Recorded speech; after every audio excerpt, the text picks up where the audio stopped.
Okay then folks, the thing that I wanted to show you that I sowed a couple of days ago is in this container right here, and it's just your typical square container, round about 25 centimeters high or so, maybe 30 centimeters high.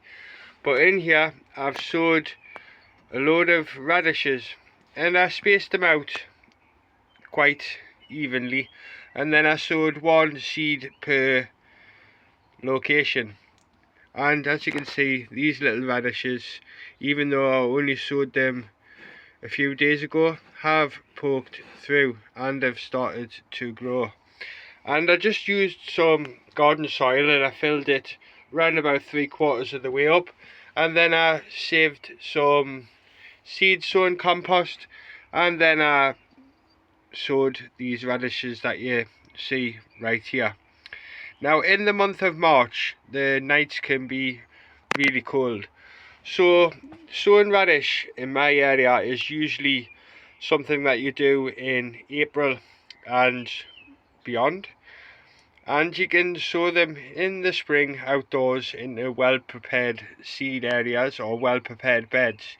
But I just wanted to get a little bit of a head start, and you can still do this too if you want to do this in your greenhouse wherever you are in the world, and set yourself away some radishes. Now in between each seed I've left round about an inch or so, maybe an inch and a half with some of them, but an inch to an inch and a half between each seed. And then I made a little indent with my finger, and then I just popped the seed in, and then I just covered over the top and give the whole thing a water, and a few days later these radishes have started to appear. And being the 26th of March 2026, you can still set away some radishes for a nice early crop in your greenhouse as well. And if you live further south than I do in the UK, then you can probably get away with starting these off in late February or very early March. But I did these on the 23rd or the 22nd or the 23rd of March. But when the spring equinox had just passed and the weather had started to warm up slightly during the day, I sowed these radishes that you see right here. And I'm going to do some more in the very near future, because I really like radishes. They're a really nice, crunchy, tasty vegetable. So I'm going to do further sowings of some radish as the season goes on.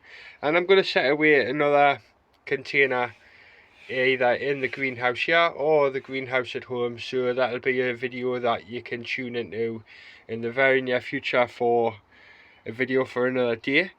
But these ones are coming on nicely in this little plant pot, and it's something that you can do in late March. And the last thing to do tonight is just to give them a little bit of a water, because it has been very sunny today and the soil has dried out just a little bit. But if you look underneath, it is relatively moist, so I'm only going to give them a little dash of water just to keep them ticking over nice and keep those roots happy. But that's something else that I've done on the end of March, or in the end of March should I say, on the 22nd or the 21st of March I sowed some radish, and since the weather's been really nice, a few days later they've germinated, and they're really quick growing little vegetables, radish. And this is something that I'll come back to and I'll show you as they progress, and I'll show you the little harvest that I get. That's it for today. I've got me trenches with some nice material added into them, and I showed you these little sowing of radish that I've made here. Catch you again on the next one, everyone. Have a good day, and I'll speak to you again next time.